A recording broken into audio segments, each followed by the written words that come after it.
we were telling you about this earlier. Do you think you're raising an entitled child? Well, psychologist Dr. Carla and Dr. Lisa Ferrari, they've teamed up to write a parenting book teaching you how not to have children who want all the time. It's called Gratitude and Kindness, a modern parent's guide to raising children in an era of entitlement. We want to welcome Dr. Fry and Dr. Ferrari to the show. Thanks for being here. Thank you for having us. I got to say, I took a look at the book. I was flipping through. This is a really easy, simple, how-to sort of guide for parents, right? Yeah, yeah. We wanted it to not just be about the problem or wax philosophical. We wanted to be able to have parents come away with what to do, what not to do. Yeah, and I got to say, there's lots of examples in here, like practical examples. You go to the store, your kid wants candy, what do you do? Like some very easy examples to follow. I should just first talk about this culture of entitlement. Does it exist, or are we all just imagining things with kids these days? Oh, I don't think we're imagining it. Yeah, well, first of all, we in our office see parents coming in more and more and more talking about how they really want their kids to be happy, which is great. We still see a lot of mental health issues, but they used to come in talking more about the problems on the front end, but they really want them to be happy and satisfied and confident. And what they're telling us is that the things that they're doing don't seem to be working, right? I give them all kinds of opportunities in sports and I try to make them happy, but why are they unsatisfied? Why are they complaining and wanting more? Right? Yeah. And the end result is they come in saying, I think I have a spoiled child. Right? Yeah. So the book is really about helping parents understand that entitlement is more about an entitlement encouraging system, that there's two parts to it. It's not just the parent, but it's the parent-child interaction. Yeah, and I guess we should also mention, I mean, parenting is not easy. There's not a how-to book on how to do it all right. So we can all certainly use some of these tips. There's no judgment here. Right. We're all just learning. But when it comes to children, why is kindness and gratitude so important? Well, first and foremost, aside from us being clinical psychologists, we're parents. We are in these situations on a daily basis, and we have to make a decision. Do we take the easy route or the hard route? The easy route means our life is going to be super simple right here in the moment in the middle of a tantrum. The harder route is knowing that we're going to take a really firm approach, and we know that we're not going to have to deal with this later. So first and foremost, as parents, we understand the challenges.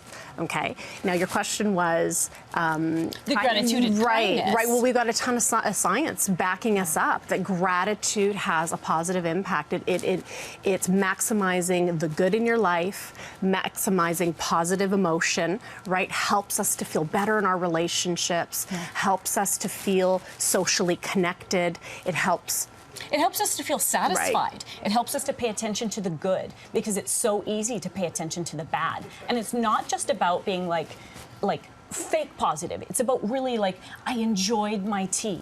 I really loved the smell of those flowers as I went by. I really loved the hug from grandma, and really focusing on the good, on the good, on the good. And pretty soon a child starts to notice that maybe their life is enough. Maybe they're enough. Maybe it's all right. And if I don't get what I want all the time, it's not the end of the world. Psychologists who are here to talk about children in this era of entitlement. The last time we were chatting, we were talking about the importance of kindness and gratitude and introducing that into your children's lives. And we've been getting questions from parents that we want to make sure we get to. So are you ready to answer some? Sure. We could really use some advice. This comes to us from Tamika. She says, I have a daughter that's turning 3 in September. Sometimes when we're out in public, she starts to act up by screaming, yelling, and throwing herself on the floor if she doesn't get what she wants. How do I control that, or what do I do in that situation? And we got a lot of emails just like this, that temper tantrum in public beyond the terrible twos. Yeah, and just like you said, lots of viewers have written in, and we hear this all the time. We hear it all the time. Okay, so first of all, it's very difficult to control it, but it's really important to have a plan. Without a plan, that's when things go awry. That's when we tend to either freak out on our kids or just give them what they want. Here, have some candy, right? We don't want parents to do either of those things, because they aren't leading to this gratitude place. They aren't leading to this I can be okay place. So what would we say to this mom first? Well, I often use the term front loading. Right? Yeah. So what happens is if you don't go in with the plan, you forget that the last time you were at the park that this thing happened. You just expect that it's going to be better, right? And so the front loading is Susie, the last time we were at the park, we noticed that, Mommy noticed that you had a really difficult time when I said that we had to go. This is going to be the plan this time, right? This is what we're going to do. Do you remember the last time? Mommy asked once, then Mommy asked twice, right? So reminding kids about what you don't want to recreate, and helping them with the solution. This is how we're going to do it this time. So they're in on the plan. Absolutely. Oh, absolutely, absolutely. And if you have the opportunity, not everybody does, but if you have the opportunity to say, remember that time we were at the zoo and you started to freak out and you pulled yourself together? That's what I need you to do today if you're having a tricky moment, right? And that's the whole kindness and gratitude thing coming back, being appreciative and positive about the good things. Yes. Okay, what about how early? We've been getting a lot of questions about sort of the right age to start implementing this. We have another viewer here who's a teacher in Brampton. This is Alyssa, and she says that she runs into entitled children every single day. She's expecting her first child. She wants to make sure this doesn't happen from the get-go. So how soon is too soon? Well, first of all, we love her already. Isn't that fantastic? Because best case scenario with all things parenting is to start early and to set an intention for what you want right off the bat and to educate yourself, right? So we love this right off the bat.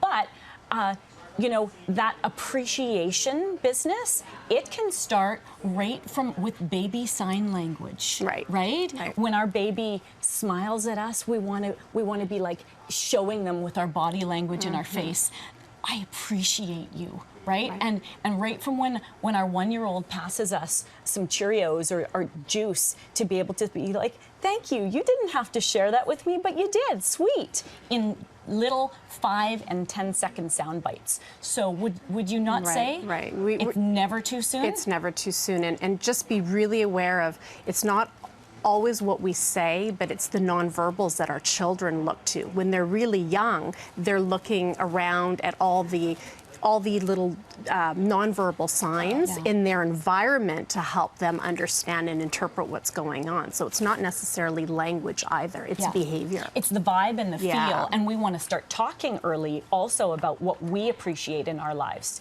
with those little 5 and 10-second sound bites, right? Not just about what's happening with the child, but even in our day. I really like this, I really like that. We can start that before they can really even understand language. I guess conversely, is it ever too late? Because we have a viewer here, Wendy Jackson, and this is her 6-year-old who is acting out in public, and she was saying that it could be over the most trivial thing. It could be like, oh, let me take another picture of you, and the answer is no, and it turns into this whole big display. So is it ever too late?